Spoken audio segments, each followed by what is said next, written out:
ইউনূস সরকারকে জনগণের লাল card, ballot পেপারে ভৌতিক জোয়ার ও নির্বাচনের চরম ব্যর্থতা। বাতিল হতে পারে এই নির্বাচন। আর মানে প্রধান উপদেষ্টা ডক্টর মোহাম্মদ ইউনূসের মনে যে আনন্দ, জামায়াতে ইসলামীর মনেও সেই আনন্দ, সেই আত্মবিশ্বাস আছে জামায়াতে ইসলামীর প্রধান জোট সঙ্গী জাতীয় নাগরিক পার্টি, তরুণদের দল এনসিপির মনেও। একমাত্র আশঙ্কা এবং উদ্বেগ প্রকাশ করেছে বিএনপি আগের রাত থেকে, আগের সন্ধ্যাবেলা থেকেই, এবং যারা কিনা রাতের ভোটের অভিযোগ করছে এবং বলছে শেষ পর্যন্ত দেখবার আগে নির্বাচন নিয়ে কোনো প্রতিক্রিয়া জানানোর উপায় নাই। গোয়েন্দা গোপন জরিপ, সব দলের অংশগ্রহণ থাকলে 209 আসন পেতে পারে আওয়ামী লীগ। 300 আসনের জরিপ, আওয়ামী লীগ 209, বিএনপি 82, জামায়াত 4। শেষে ভোট কারচুপি ও নানা অনিয়মের কারণে বাতিল হচ্ছে নির্বাচন। খুশিতে মিষ্টি বিতরণ শুরু করেছে আওয়ামী লীগের নেতাকর্মীরা। যে কোনো মুহূর্তে নির্বাচন কমিশন ঘেরাও করা হতে পারে। ভোটটা বানচাল হবে এবং বিএনপির সঙ্গে জামাতের ব্যাপক সংঘর্ষ হবে। এই সংঘর্ষে ভোট ইলেকশন কমিশনকে বানচাল করতেই হবে। তারা এই ভোটকে অবৈধ ঘোষণা করে যমুনা, সচিবালয় এবং ইলেকশন কমিশনে দখল নিয়ে নেবে। আজকের প্রধান নির্বাচন কমিশনার নাসিরউদ্দিন মনে করছেন যে তিনি কি আগামীকালকে জেলে যাবেন না? আগামী দিনে এই ধরনের বিতর্কিত নির্বাচনের দায়ে তাকে জেলে যেতে হবে। প্রধান উপদেষ্টাকে জেলে যেতে হবে। তার মুক্তি নেই, তার পরিষদের মুক্তি নেই, কাঠগড়ায় দাঁড়াতেই হবে। ইউনূস সরকারকে জনগণের লাল কার্ড, ব্যালট পেপারে ভৌতিক জোয়ার ও নির্বাচনের চরম ব্যর্থতা। আওয়ামী লীগ বিহীন একতরফা নির্বাচনে ভোটার উপস্থিতি দেখাতে গিয়ে যে পরিসংখ্যান উপস্থাপন করা হয়েছে তা কেবল অবিশ্বাস্যই নয়, বরং গাণিতিক ও বাস্তবিক দৃষ্টিকোণ থেকে চরম হাস্যকর। সকাল 11টা থেকে দুপুর 12টা, মাত্র 1 ঘন্টার ব্যবধানে ভোটের বাক্সে যে অলৌকিক জোয়ার দেখানো হয়েছে তা নির্বাচন ব্যবস্থার কফিনে শেষ পেরেক ঠুকে দিয়েছে। জনগণ ভোট বর্জনের মাধ্যমে ডক্টর ইউনূসের অন্তর্বর্তীকালীন সরকারকে কার্যত লাল কার্ড দেখিয়েছে, কিন্তু নির্বাচন কমিশন কাগজ কলমে সেই সত্য আড়াল করতে গিয়ে ধরা পড়েছে নিজস্ব পরিসংখ্যানের ফাঁদে। 1 ঘন্টায় 2,37,00,000 ভোট, অঙ্কের কি মাকার হিসাব। নির্বাচন কমিশনের দেওয়ার তথ্যমতে সকাল 11টা পর্যন্ত ভোট পড়েছিল 14.32%, অথচ দুপুর 12টার সময় জানানো হয় মোট ভোট পড়েছে 32.88%, অর্থাৎ মাত্র 1 ঘন্টার ব্যবধানে 18.56% ভোট কাস্ট হয়েছে। দেশের মোট ভোটার 12,77,11,793 জন। এই হিসাবে সকাল 11টা থেকে 12টার মধ্যে ভোট দিয়েছেন প্রায় 2,37,03,000 জন। এই পরিসংখ্যানটি কতটা অবাস্তব তা সাধারণ গাণিতিক বিশ্লেষণেই স্পষ্ট। সারা দেশে মোট ভোটকেন্দ্র ছিল 32,789টি। যদি 1 ঘন্টায় 2,37,00,000 ভোট পড়ে, তবে প্রতি কেন্দ্রে গড়ে ভোট পড়েছে 723টি, অর্থাৎ প্রতি মিনিটে প্রতি কেন্দ্রে ভোট পড়েছে 12টিরও বেশি। মিনিটে 3 ভোট, সুপারম্যান ভোটার। সাধারণত একটি ভোট কেন্দ্রে 3 থেকে 4টি বুথ থাকে। যদি গড়ে 4টি বুথও ধরা হয়, তবে প্রতি বুথে প্রতি মিনিটে 3টি করে ভোট কাস্ট হতে হবে। বাস্তবতা হলো একজন ভোটার কেন্দ্রে প্রবেশ করার পর তার পরিচয় শনাক্তকরণ, আঙুলে কালি লাগানো, ব্যালট পেপার গ্রহণ, গোপন কক্ষে গিয়ে হ্যাঁ বা না ভোট প্রদান এবং শেষে ব্যালট বক্সে ফেলা, এই পুরো প্রক্রিয়ায় ন্যূনতম 2 থেকে 3 মিনিট সময় লাগে। অথচ কমিশনের তথ্য অনুযায়ী এই 1 ঘন্টায় প্রতি 20 সেকেন্ডে একজন ভোটার ভোট দিয়েছেন। এটি মানুষ দ্বারা সম্ভব নয়। একমাত্র রোবট বা গায়েবী শক্তি ছাড়া এই গতিতে ভোট প্রদান অসম্ভব। বিশেষ করে যেখানে ব্যালটে হ্যাঁ বা না ভোটের মধ্যে মনস্তাত্ত্বিক সিদ্ধান্তের বিষয় ছিল, সেখানে 20 সেকেন্ডে ভোট সম্পন্ন করাকে 60-এর দশকের কৌতুক বলে অভিহিত করেছেন বিশ্লেষকরা। আওয়ামী লীগ বিহীন নির্বাচনের দেউলিয়াত্ব। রাজনৈতিক বিশ্লেষকদের মতে দেশের অন্যতম প্রধান রাজনৈতিক দল আওয়ামী লীগকে বাইরে রেখে আয়োজিত এই নির্বাচন যে জনগণ ঘৃণাভরে প্রত্যাখ্যান করেছে তা সকালের ফাঁকা কেন্দ্রগুলো দেখেই বোঝা যাচ্ছিল। কিন্তু দুপুরের পর থেকে ভোটার উপস্থিতি জাস্টিফাই করতে গিয়ে যে কাল্পনিক সংখ্যা বসানো হয়েছে তা সরকারের নৈতিক পরাজয়কে উন্মোচিত করেছে। জনশূন্য ভোটকেন্দ্র আর কাগজ কলমে ভোটের বন্যা, এই দ্বিমুখী আচরণ প্রমাণ করে যে সাধারণ জনগণ এই পাতানো নির্বাচনে অংশ নেয়নি, বরং জোর করে বৈধতা নেওয়ার এই প্রচেষ্টা ডক্টর ইউনূসের প্রশাসনের উপর জনগণের আস্থাহীনতাকেই প্রকট করে তুলেছে। গণতন্ত্রের নামে আয়োজিত এই প্রহসনে অঙ্কের হিসাব মেলানো যাচ্ছে না। 11টা থেকে 12টার মধ্যে প্রতি মিনিটে 3টি ভোটের এই গালগপ্প প্রমাণ করে জনগণ নয়, বরং নির্বাচন কমিশনই ব্যালট বক্স ভরেছে। দিন শেষে ফাঁকা কেন্দ্র আর গাণিতিক অসঙ্গতিই বলে দিচ্ছে এই নির্বাচন চরম ব্যর্থ এবং জনগণ বর্তমান প্রশাসনকে লাল কার্ড প্রদর্শন করেছে।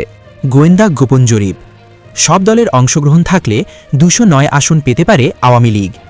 300 আসনের জরিপ, আওয়ামী লীগ 209, বিএনপি 82, জামায়াত 4। ত্রয়োদশ জাতীয় সংসদ নির্বাচনকে সামনে রেখে সারা দেশে পরিচালিত একটি গোপনীয় জরিপের ফলাফলে দেখা গেছে, সব দলের অংশগ্রহণ নিশ্চিত হলে বাংলাদেশ আওয়ামী লীগ একক সংখ্যাগরিষ্ঠতা নিয়ে সরকার গঠন করতে পারে। সরকারি গোয়েন্দা ব্যুরো ডিজিএফআই এর জরিপ অনুযায়ী 53% ভোটারের সমর্থন নিয়ে 209টি আসনে বিজয়ী হওয়ার সম্ভাবনা রয়েছে দলটির। বিপরীতে বাংলাদেশ জাতীয়তাবাদী দল বিএনপি 24% সমর্থন নিয়ে 82টি আসনে জয়ী হতে পারে। সম্প্রতি দেশব্যাপী পরিচালিত এই বিশাল কর্মযজ্ঞে দৈবচয়ন পদ্ধতিতে র্যান্ডম স্যাম্পলিংয়ে তথ্য সংগ্রহ করা হয়েছে। জরিপের ফলাফলে দেশের বর্তমান রাজনৈতিক প্রেক্ষাপট, অন্তর্বর্তীকালীন সরকারের প্রতি জন আস্থা এবং সাধারণ মানুষের ভোগান্তির চিত্র উঠে এসেছে। কার কত আসন ও জনসমর্থন? জরিপ প্রতিবেদন অনুযায়ী নির্বাচনে সব দলের অংশগ্রহণ থাকলে জাতীয় পর্যায়ে দলভিত্তিক সম্ভাব্য ভোট সমর্থনে আওয়ামী লীগ 53% ভোট পেতে পারে। বিএনপির পক্ষে সমর্থন রয়েছে 24% ভোটারের। এছাড়া জামায়াত ইসলামী ও এনসিপি জোট 11% এবং জাতীয় পার্টি 7% ভোট পেতে পারে। 2% ভোটার অন্য দলগুলোকে সমর্থন দিয়েছেন এবং 3% ভোটার এখনও সিদ্ধান্তহীন। আসনভিত্তিক ফলাফলের পূর্বাভাসে বলা হয়েছে, বাংলাদেশ আওয়ামী লীগ 209টি আসন, বাংলাদেশ জাতীয়তাবাদী দল বিএনপি 82টি আসন, জাতীয় পার্টি 5টি আসন, জামায়াত ইসলামী ও এনসিপি জোট 4টি আসন। আওয়ামী লীগের জনসমর্থন বাড়ার কারণ? প্রতিবেদনের বিশ্লেষণ অংশে বলা হয়েছে, গত 18 মাসের ব্যবধানে আওয়ামী লীগের প্রতি জনসমর্থন বৃদ্ধির মূল কারণ রাজনৈতিক স্থিতিশীলতা ও উন্নয়ন প্রক্রিয়ার আকাঙ্ক্ষা। অধিকাংশ জনগণ মনে করছেন, উন্নয়ন ও স্থিতিশীলতা ফিরিয়ে আনতে আওয়ামী লীগের মতো অভিজ্ঞ রাজনৈতিক শক্তির দরকার। বাংলাদেশে ভোট দিয়ে ডক্টর মোহাম্মদ ইউনূস অন্তর্বর্তীকালীন সরকারের প্রধান উপদেষ্টা এত আনন্দিত হয়ে পড়েছেন যে তিনি বলেছেন যে আজকে তার এক মহা আনন্দের দিন, আজকে নতুন বাংলাদেশের জন্মদিন এবং তিনি সবাইকে ঈদ মুবারক বলে সম্ভাষণ জানিয়েছেন। তবে ডক্টর মোহাম্মদ ইউনূসের বাংলাদেশের সবচেয়ে অভিজাত এলাকার সবচেয়ে সুরক্ষিত যে ভোট কেন্দ্র Gulshan model school college vote কেন্দ্র, সেখানে তিনি ভোট দেওয়ার পরে তার যত আনন্দ হয়েছে, সে আনন্দ, ঈদের আনন্দ বাংলাদেশের ভোটারদের মনে ছড়িয়ে পড়েছে। এর কোনো লক্ষণ ভোট গ্রহণের যখন আর মাত্র কয়েক ঘন্টা মাত্র বাকি তখন পর্যন্ত টের পাওয়া যাচ্ছে না। বরং বাংলাদেশের সংবাদ মাধ্যমগুলো সকাল থেকে বিবিসি বাংলার সূত্রে খবর ছাপছিল যে ভোট কেন্দ্রগুলোতে ভোটারের উপস্থিতি কম, ভোট দিতে মানুষ আসবেন দিনের পরের দিকে, ভোট কেন্দ্রে লম্বা সারি পড়বে, ভোটের বেলা বাড়ার সঙ্গে সঙ্গে এসব প্রত্যাশার কথা যখন তারা লিখছিলেন আর বিবিসি বাংলার সূত্রে লিখছিলেন যে ভোটার উপস্থিতি কম, এরপর কয়েক ঘন্টা যাওয়ার পর প্রথম আলো, বিজনেস স্ট্যান্ডার্ড সহ বাংলাদেশের পত্রিকা এবং তাদের সাংবাদিকেরাও লিখতে শুরু করেছেন যে ভোটার উপস্থিতি চোখে পড়বার মতো কম। আর নির্বাচন কমিশন নিজেই বেলা 11টা পর্যন্ত ভোটেতে কত পড়েছে, কত শতাংশ, সে বিষয়ে একটা পরিসংখ্যান দিয়েছে এবং সেখানে তারা বলছে যে বেলা 11টা পর্যন্ত নির্বাচন কমিশনের হিসাবে ভোট পড়েছে মাত্র 14.96%, মাত্র 15% মতো। এরপর সাহসী হয়ে উঠতে পারে বাংলাদেশের সংবাদ মাধ্যমগুলো। কাজেই প্রথম আলো খবর দিচ্ছে 2 ঘন্টায় ভোট পড়েছে 6 থেকে 13% খোদ ঢাকা শহরে, যেখানে নিরাপত্তার চাদরে বাংলাদেশের আইন শৃঙ্খলা বাহিনী ঢেকে ফেলেছে ভোট কেন্দ্রগুলোকে এবং রাজপথকে, সেখানে মাত্র 6 থেকে 13% ভোট পড়েছে বলে প্রথম আলো খবর দিচ্ছে। বিজনেস স্ট্যান্ডার্ড খবর দিচ্ছে ঢাকার বিভিন্ন কেন্দ্রে ভোট পড়েছে 3 থেকে 10%। মানে তাদের যে চিত্র সেটা আরো ঘোরতর, আরো মানে গুরুতর এক চিত্র তুলে ধরেছে। এবং বিএনপির একজন ঢাকার প্রার্থী এম এ কাইয়ুম, যিনি কিনা ঢাকা 11 আসনের প্রার্থী, তিনি সরাসরি বলেছেন যে আগের রাতের অপপ্রচারে কেন্দ্রে ভোটার কম আসছে। ঢাকা 11 আসনের বিএনপি মনোনীত প্রার্থী এম এ কাইয়ুম বলছেন যে তার প্রত্যাশা ছিল যে ব্যাপক পরিমাণ ভোটার ভোট দিতে আসবেন, কিন্তু তিনি মনে করছেন যে মিথ্যাচার, অপপ্রচারে মানুষ বিভ্রান্ত হয়েছেন, কেন্দ্রে তাই ভোটার কম দেখছি, এজন্য ভোটার উপস্থিতি কম, আশা ছিল তারা আরো বেশি সংখ্যায় আসবেন। কিন্তু সারা রাত ধরে এই যে বিএনপি প্রার্থী যাকে অপপ্রচার বলছেন, জামায়াতে ইসলামীর আমিরও কিন্তু একে লাইলাতুল গুজব বলে রীতিমতো ফেসবুকে স্ট্যাটাস দিয়েছিলেন। কারণ গত সন্ধ্যা থেকে বরং বিএনপির তরফেই বারবার অভিযোগ শুরু হয় আর সংবাদ মাধ্যমগুলো বিশেষভাবে জামায়াতে ইসলামীর বিভিন্ন নেতৃবৃন্দের কাছে টাকা উদ্ধারের খবর ছাপতে শুরু করে। 74 লক্ষ টাকা নিয়ে ধরা পড়েন সৈয়দপুর বিমানবন্দরে জামায়াতে ঠাকুরগাঁও জেলার আমির। তারপর পাল্টাপাল্টি অভিযোগ শুরু হয়, প্রশাসনের অনুমতি নিয়ে কাজ করা হয়েছে, জামাত বলতে থাকে এটা এক রকমের ফাঁদ পেতে অপপ্রচার করতে এরকম একটা নাটক সাজানো হয়েছে। এরপর বিএনপি নেতা শহীদুদ্দিন চৌধুরী আনির নির্বাচনী কর্মীদের কাছে টাকার বস্তা পাওয়া যায়, এরকম নানা জায়গায় ব্যক্তিবর্গ ধরা পড়তে থাকেন বিএনপিরও জামায়াতেরও টাকার বস্তা নিয়ে। কিন্তু বিএনপি গভীর রাতে সংবাদ সম্মেলন করে 127টি অভিযোগ নিয়ে, যে একদিকে ব্যাপক পরিমাণ টাকা ছড়ানো হচ্ছে, এই অভিযোগ তারা আনে। তারা বলে যে হিন্দু ভোটারদের ভয় দেখানো হচ্ছে। তারা বলে এই 127টি অভিযোগে যে রাতের বেলাতেই ভোট কেনা হয়ে যাচ্ছে টাকা দিয়ে, কেন্দ্র দখলের চেষ্টা চলছে, জাল ভোট দেওয়া হচ্ছে, হিন্দু ভোটারদের হুমকি দেওয়া হচ্ছে। নজরুল ইসলাম খান, মাহাদি আমিন মিলে সংবাদ সম্মেলনে হাজির হয়ে অভিযোগ করেন। আর সামাজিক যোগাযোগ মাধ্যম কিন্তু 11 তারিখ সন্ধ্যার পর থেকে সয়লাভ হয়ে যায় যে কি করে পোলিং এজেন্টরা ধরা পড়ছেন বিভিন্ন নির্বাচনী কাগজপত্র নিয়ে, তাদের হাতে পোলিং শিট পাওয়া যাচ্ছে যেখানে আগেই স্বাক্ষর হয়ে গেছে। আজকে সকালে ভোট দিতে গিয়ে ঢাকা শহরের কেন্দ্রে এক সাংবাদিককে এমন একটা ব্যালট পেপার দেওয়া হয় যেখানে আগেই টিপসইও দেওয়া আছে, আগেই স্বাক্ষরও দেওয়া আছে। আর সেই সাংবাদিক যখন লাইভ করার চেষ্টা করেন সেখান থেকে, যেই ভিডিও আবার ফেসবুকে ছড়িয়ে পড়েছে, তখন নির্বাচনী কর্মকর্তা বলেন সময় বাঁচাতে তিনি আগেই ব্যালট পেপারে টিপসই আর সাইন দিয়ে রেখেছেন। কাজেই এরকম নানা মানে অনিয়মের খবর, ভোট কেন্দ্র দখল হয়ে যাচ্ছে, সেনাবাহিনীর কর্মকর্তাদের এসব ক্লিপ ছড়িয়ে পড়ে যে হ্যাঁ ভোট কেন্দ্র দখল করতে এসেছিল কোনো একটি পক্ষ, তারা তাদের গ্রেফতার গ্রেফতার করেছে। আর জামায়াতে ইসলামীর পক্ষে জামায়াতের আমির ডাক্তার শফিকুর রহমান কিন্তু এই যে বিএনপি যখন মানে বিরাট ভাবে রাতের ভোটের অভিযোগ আনে এবং সামাজিক যোগাযোগ মাধ্যমে এই ধরনের ভিডিও ছড়িয়ে পড়ে, উনি তখন ফেসবুকে স্ট্যাটাস দিয়ে বলেছিলেন যে এগুলো লাইলাতুল গুজব, এসব অপপ্রচারে বিভ্রান্ত হবেন না, আপনারা ভোট দিতে আসবেন। আওয়ামী লীগবিহীন নির্বাচন, ব্যালট কারচুপি ও জনশূন্য ভোট কেন্দ্রের অন্তরালে কি, এই প্রসঙ্গটি নিয়ে আপনাদের সামনে কথা বলবো। আপনারা জানেন যে 12 ফেব্রুয়ারি একটা নির্বাচনের আনুষ্ঠানিকতা চলছে, কিন্তু সত্যিকার অর্থে 11 ফেব্রুয়ারি থেকেই ভোট গ্রহণ শুরু হয়ে গেছে আনঅফিসিয়ালি। নানা অনিয়ম, ব্যালট বক্স ভরে ফেলানোর জন্য আগেই ব্যালট পেপারে সিল মারা, এমনকি রেজাল্ট শিটে স্বাক্ষর করা, এগুলো আমরা আগের ভিডিওতে বলেছি, আপনারা গণমাধ্যমে দেখেছেন। এবং টাকার বস্তা সহ সাম্প্রদায়িক রাজনৈতিক দল জামায়াতে ইসলামের নেতাদের বিভিন্ন স্থানে ধরা পড়ার কাহিনী আপনারা ইতিমধ্যে দেখেছেন। ভোটটা আসলে একতরফা ভোট হচ্ছে, মূল খেলোয়াড় আওয়ামী লীগ মাঠে নেই, বিএনপি ফাঁকা ফিল্ডে খেলছে। এবং নিশ্চিতভাবে বলা যায় যে জামাত যতই হাইপ তুলুক না কেন, নির্বাচনের আগে বেশ একটা হাইপ তুলেছিল যে তারা ক্ষমতায় যাচ্ছে, কিন্তু না, সত্যিকার অর্থে মাঠের বাস্তবতা হচ্ছে এই একতরফা নির্বাচনে বিএনপি ক্ষমতায় যাচ্ছে, এটা আমরা মোটামুটি ধরে নিতে পারি। বাংলাদেশে আজ এমন এক নির্বাচন হচ্ছে জানিয়ে দেশ ছেড়ে আন্তর্জাতিক অঙ্গনে চলছে তুমুল আলোচনা সমালোচনা। দেশের অন্যতম প্রধান রাজনৈতিক দল আওয়ামী লীগ ছাড়াই একতরফা এই ভোটে জনমনে এখন একটাই প্রশ্ন, এই নির্বাচনের ফলাফল আদৌ কেউ কি মেনে নেবে? গতকাল থেকে গণমাধ্যমে কিছু চাঞ্চল্যকর তথ্য উঠে আসছে, বিশেষ করে জামায়াত নেতাদের বিপুল পরিমাণ অর্থসহ আটকের ঘটনা এবং এর পেছনে থাকা রহস্য নিয়ে জনমনে নানা প্রশ্ন উঠেছে। নির্বাচনের স্বচ্ছতা নিশ্চিত করার বদলে আমরা কি দেখলাম? গণমাধ্যম ও সোশ্যাল মিডিয়ায় আসা বিভিন্ন প্রতিবেদন অনুযায়ী ভোটের আগের রাতেই অনেক কেন্দ্রে ব্যালট পেপারে সিল মেরে রাখার খবর পাওয়া গেছে। শুধু তাই নয়, ভোট শেষ হওয়ার আগেই রেজাল্ট শিটে প্রিজাইডিং কর্মকর্তার স্বাক্ষরের মতো ভয়াবহ অনিয়ম চোখে পড়েছে।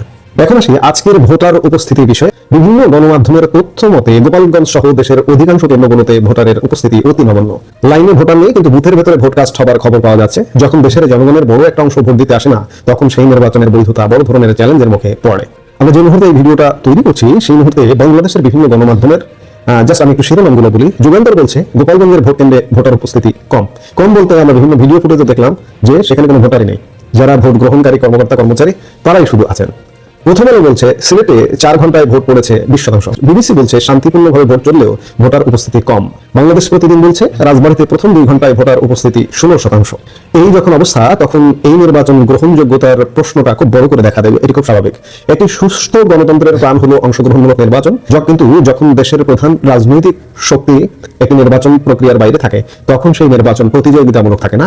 সমালোচকরা বলছেন এটি একটি একতরফা আয়োজন, যা ভোটারদের মনে আস্থার সংকট তৈরি করেছে। আপনি এর বাইরেও বাংলাদেশের গণমাধ্যমের ভাষা যদি দেখেন, আজকে সকাল থেকেই বাংলাদেশের গণমাধ্যমের ভাষা খেয়াল করে দেখলাম। গণমাধ্যমের ভাষা বলছে, গণমাধ্যম কর্মীরা বলছে যে নিষিদ্ধ আওয়ামী লীগ বাদে সব দল অংশগ্রহণ করেছে। আমার প্রশ্ন, সব দল কারা? এই যে বিএনপি বাদে অন্য সবগুলো দল জোড়া দিয়ে বিএনপি জামাতকেও আমি একটু বাইরে রাখলাম, বিএনপি জামাতের বাইরে অন্য সবগুলো 51টা দল নির্বাচনে অংশগ্রহণ করেছে বলা হচ্ছে। এই 49টা দল এক জায়গায় করুন তো। 49টা দলের যে জনসমর্থন আছে, আওয়ামী লীগের একটি আসনের যে জনসমর্থন, সেই জনসমর্থন আপনি খুঁজে পাবেন না। আপনি গণমাধ্যমের ভাষায় বলছেন নিষিদ্ধ আওয়ামী লীগ বাদে সব দল নির্বাচনে অংশগ্রহণ করছে, তাই এটি সব দলের অংশগ্রহণমূলক নির্বাচন হচ্ছে। অসম্ভব। এটা মোটেই এক অংশগ্রহণমূলক নির্বাচন নয়, এটা একতরফা নির্বাচন হচ্ছে, একপাক্ষিক নির্বাচন হচ্ছে। এবং এই নির্বাচনের ফলাফলের অপেক্ষা করার প্রয়োজন নেই। আমি শুরুতেই বলেছি জামাত হাইপ তুললেও নির্বাচনী জয়ের বন্দরে যাওয়া সম্ভব না। বিএনপি ক্ষমতায় যাচ্ছে, অন্তর্বর্তী সরকারের দায়িত্ব ছিল যে বাংলাদেশে একটা অন্তর্ভুক্তিমূলক নির্বাচন করা, কিন্তু সেই দায়িত্ব পালন করতে ব্যর্থ হয়েছে। নির্বাচন কমিশনের দায়িত্ব ছিল প্রতিটি ভোটারের নিরাপত্তা ও ভোটাধিকার নিশ্চিত করা, কিন্তু আগের রাতে ব্যালট সিল মারা ও রেজাল্ট শিটে আগাম স্বাক্ষর, এই বিষয়গুলো কি কমিশনের অযোগ্যতা নাকি সদিচ্ছার অভাব? এই প্রশ্নগুলোই এখন সাধারণ মানুষের মনে ঘুরপাক খাচ্ছে। আপনাদের মনে আছে এইরকম বিতর্কিত নির্বাচন আওয়ামী লীগের আমলে হয়েছে 14, 18, 24। আওয়ামী লীগের প্রধান নির্বাচন কমিশনাররা কিন্তু এখন জেলে। আজকের প্রধান নির্বাচন কমিশনার নাসিরউদ্দিন মনে করছেন যে তিনি কি আগামীকালকে জেলে যাবেন না আগামী দিনে?